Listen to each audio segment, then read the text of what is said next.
Comentabas antes un poco que el salto fue en pandemia, como muchísimos otros casos.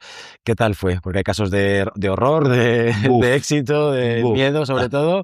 Porque claro, te guste o no, tienes que tirar por ahí. ¿Cómo fue vuestra historia en ese sentido? Mira, nuestra historia fue, yo creo que fue una experiencia religiosa. Lo digo así porque te explico. Nosotros en ese momento estábamos acabando de preparar unos cursos para otro cliente, un cliente que había entrado en el mercado español no hacía mucho. ¿Cursos presenciales? Sí, cursos presenciales, que es la firma Kiwi Benelli. Kiwi es un fabricante chino, Benelli es una marca que esa empresa china compró aquí, y Reflotto es una marca italiana, y por tanto, pues estábamos ahí en ese proceso ellos estaban armando una red de distribuidores y de postventa, y nos ficharon para darles la asistencia técnica en la formación. Volvemos a ese caso, ¿no? En que pues una distribuidora o una importadora aquí está en números clausus, son un grupo muy pequeñito. Si ahora encima alguien tiene que hacer la formación, ¿cómo la hacemos?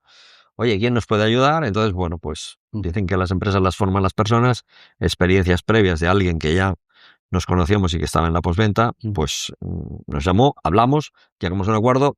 La cuestión, ya era la segunda ejecución, el segundo año en que hacíamos formación, y le habíamos dado una vuelta de tuerca. La verdad es que habíamos generado unos cursos presenciales que sinceramente eran muy chulos. Y era un proyecto en el que habíamos tenido patente de corso, carta blanca. Oye, ahí tienes el talonario, no desde el punto de vista físico, pero de ideas. Ahí tienes el talonario, escribe cómo querrías hacer el curso. Mira, yo creo que así, pero tú dame tu opinión. Entonces creamos lo que yo creo un cursazo. Claro. Generamos los contenidos teóricos, partiendo de información recibida de China, recibida de Italia, adaptándola. Preparamos las prácticas, preparamos los vehículos, lo tenemos todo listo. Esto es un viernes al mediodía, después de comer, ya habíamos hecho algunas pruebas, y ese mismo viernes, cuando nos despedíamos por la tarde, pues llega la noticia de que si el gobierno español dice que nos tenemos que ir todos a casa, cuando el lunes siguiente teníamos ya alumnos. Sí. Y había gente que había reservado vuelos. Bueno, es una historia, al final, una historia como la que le puede haber pasado a cualquier otro. Sí. Entonces, bueno, manos a la cabeza, ¿y ahora qué hacemos? Pues te diré que en una semana y al cabo de un mes, ¿vale? Pero en una semana ya estábamos con cámaras caseras, con mascarilla, distancia y con los desplazamientos que se permitían, pues en nuestras instalaciones, filmando los procesos de algunas cosas que eran imprescindibles de esos vehículos y creando vídeos. Pero claro, nuestro conocimiento de la tecnología en ese sentido era cero, no, menos 22 grados bajo cero. Con lo cual, pues, ¿y ahora cómo integramos el audio? Y ahora cómo... Ostras, aquí habría que cortar, porque ¿y ahora cómo lo hacemos? Entonces, empezamos a buscar, encontramos algunos programas que permitían, pues eso, editar un poquito el vídeo. La edición, etcétera. Nos arrancamos, yo no sé cuántas horas dedicaríamos a eso. Si las hubiera contado, creo que habríamos cerrado, ¿vale? Sí. Pero creo que nos sacó del pozo, nos mantuvo activos, y lo que te digo, al cabo de un mes y medio máximo, estábamos lanzando ya a través de un servidor, estábamos lanzando ya los vídeos a los técnicos para que supieran cómo hacerlo. Yo te diría que ese fue el primer pistoletazo de salida. O sea, nos vimos en unas Olimpiadas sin haber hecho campeonato de España, ni campeonato del mundo, y sin tener ningún récord. Y nos dice, oiga, tiene usted que competir aquí con los mejores del mundo. Y nos sentimos así, ¿eh? Ya. Entonces, bueno, pues fue una experiencia, como te he dicho, religiosa, porque nos abrió los ojos.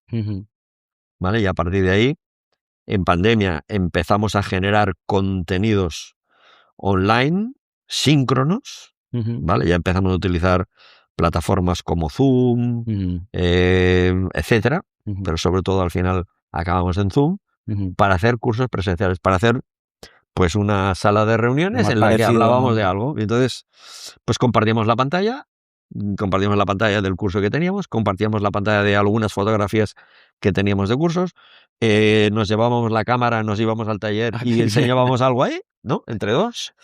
Pues cosas así. Claro. Es decir, esos fueron nuestros orígenes para sobrepasar o conllevar la situación de stop general que generó la pandemia. Así que le debemos a la pandemia, y no sé si decir a nuestra valentía o nuestra demencia, osadía, el conocer el mundo online. Sí, sí.